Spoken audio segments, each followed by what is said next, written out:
अभी हम दो चुनाव अपने जीत के लिए लड़ रहे हैं। दोनों सीटों पर कांग्रेस बराबर की टक्कर में है और जीत की ओर बढ़ रही है। लेकिन एनडीए तो कह रहा है कि नूरा कुश्ती कर रहे हैं। कांग्रेस के प्रभारी आदरणीय भक्त चरण दास जी लगातार अनर्गल बयानबाजी कर रहे हैं।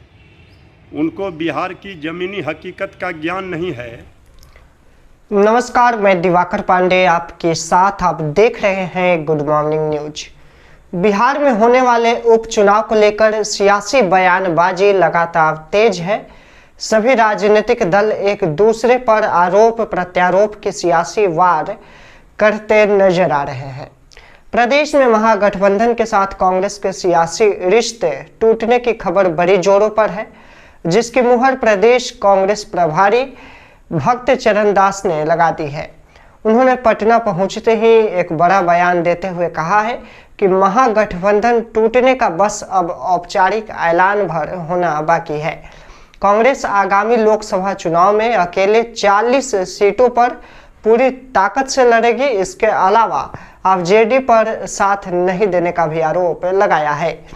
मीडिया कर्मियों से बात करते हुए भक्त चरण दास ने कहा कि हम बिहार में 2 सीटों पर होने वाले उपचुनाव में पूरी ताकत से खड़े हैं। इसके अलावा कांग्रेस प्रभारी ने कहा कि कांग्रेस 2024 के लोकसभा चुनाव में सभी संसदीय सीटों पर अकेले ही चुनाव लड़ेगी। वहीं दूसरी ओर कांग्रेस प्रभारी भक्त चरण दास के बयान पर आरजेडी ने पलटवार करते हुए बिहार की राजनीति में भूचाल ला दिया है। देखिए दोनों रिपोर्ट। बताइए। बिहार विधानसभा का उपचुनाव का चुनाव प्रचार हो रहा है। स्टार लीडर भी आपको उतरे हुए हैं। चुनाव प्रचार में जिस तरह से आपने कहा था कि राजद के लोग बीजेपी से मिलने वाले हैं, राजद ने जवाब दिया था कि भक्त चरण दास संघी है। तो उनकी बातों पे मैं कुछ कहना नहीं चाहता हूँ।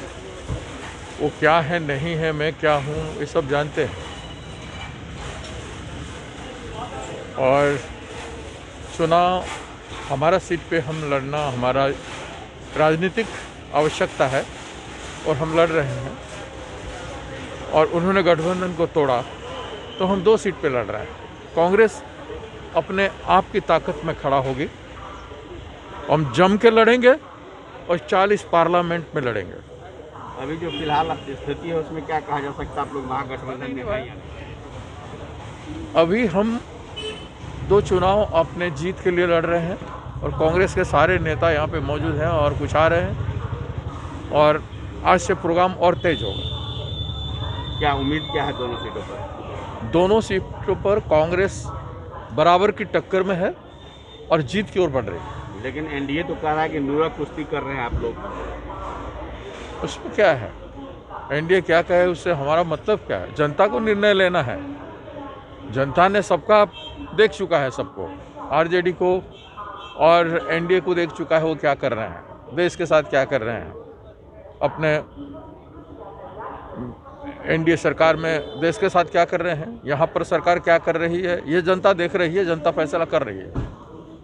तो जनता के फैसले के साथ चलना पड़ेगा।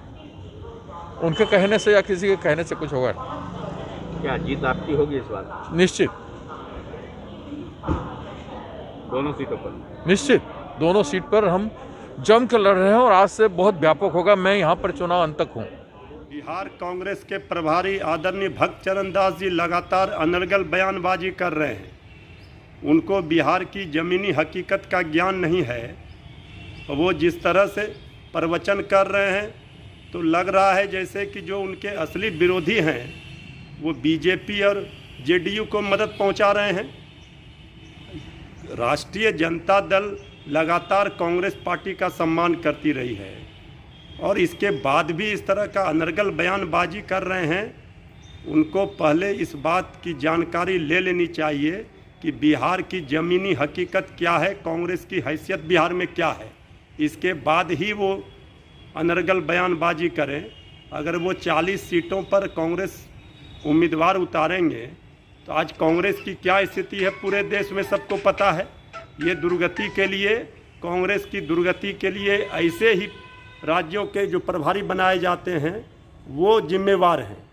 भक्त चरण दास जी, बीजेपी जेडीयू की भक्ति कम कीजिए। और जो असली लड़ाई है उसे कमज़ोर मत कीजिए।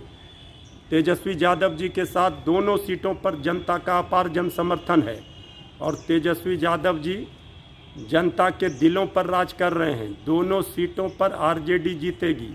अब कौन कल कितने सीटों पर लड़ेगा इससे हमें मतलब नहीं है।